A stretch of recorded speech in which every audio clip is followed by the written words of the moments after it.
Howdy everybody, we're going to look at week 5 of the beginner curriculum. This includes escaping back control and 2 chokes when we're on our opponent's back.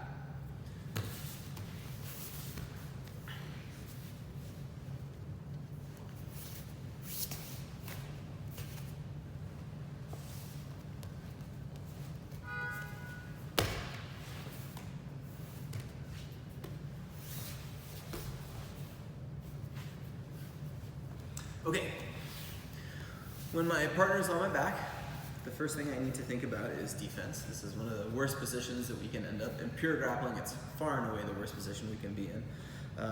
The biggest problem I have is this arm around my shoulder. There are a ton of chokes that Jared can do from here, rear naked choke, all the collar chokes. There are other attacks here to be a little bit worried about, but this is so threatening that it's really the only thing that I'm going to pay attention to for the moment.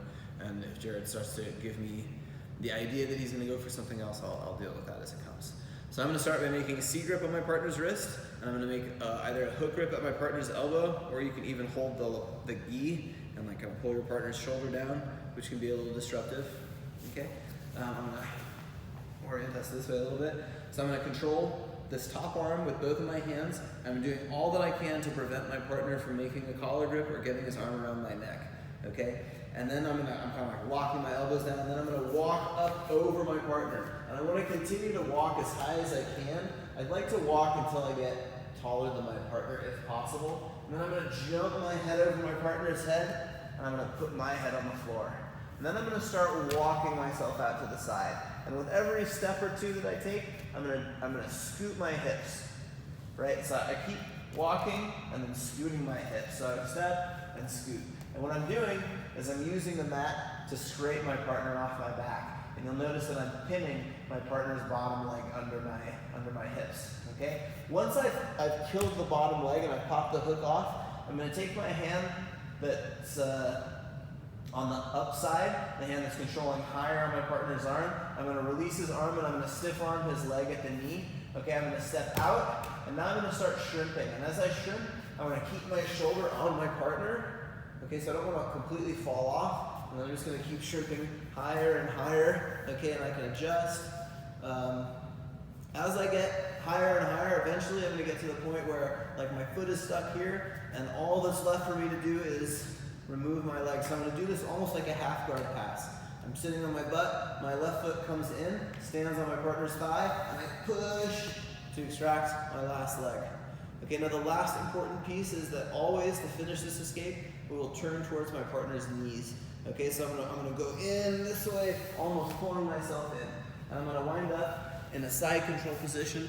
If your partner keeps their harness grip, you might, the grip might feel initially really awkward, but we can adjust and deal with that. Okay, let's look at a couple more details. So again, I want to make sure that I grip over my partner's hand. Okay, so I go to his wrist. Jared's holding the position correctly. If Jared were to do this wrong, I should hold the hand directly. Okay, this is my best defensive grip, and I'll just control my partner's hand. But we're going to kind of work from the assumption that my partner's doing what he should be. If he's not, just grab his hand. But Jared's covering his hand, so I go directly above it. Don't hold your partner's bottom hand. This is a trap because he can take his hand out and start to climb around my neck. So I want to control his wrist immediately above his supporting hand, right? And then the second hand goes up. I'm going to walk myself up high, walk as high as I can, jump over my partner's head, put my head and shoulders to the floor, start walking myself out and scraping. Okay, it's important that I block my partner's knee as soon as possible because especially as I begin to pin this bottom leg, my partner may feel he's losing the back and try to step over and go to mount. Okay, so if I can catch it early enough to block his leg with my own arm, that's best. Okay, and I'll shrimp out. Okay, and I may adjust my grip here to go as high as I need to, right, and shrimp, and then take my leg out.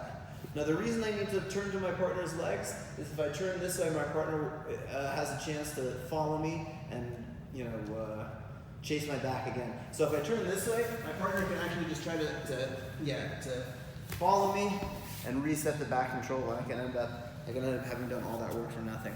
Okay, I want to show one last little thing that we can do if my partner steps over my my hip to go to mount, and I don't catch him with my arm.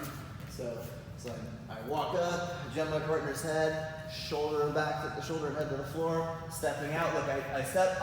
Jared beat me. At this point, I probably won't be able to stiff arm him off.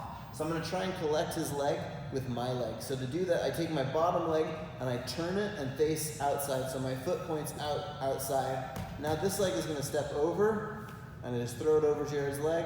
I drag his leg back in between my legs, and then I just go back to escaping the way I had planned. Okay? And then I'm ready to get off and take side control. Again, you're going to wind up with this funky grip here, and it can feel super awkward. Just get low and heavy, and then slowly start like yanking to pull your elbow out, and you'll be able to get yourself free. Okay.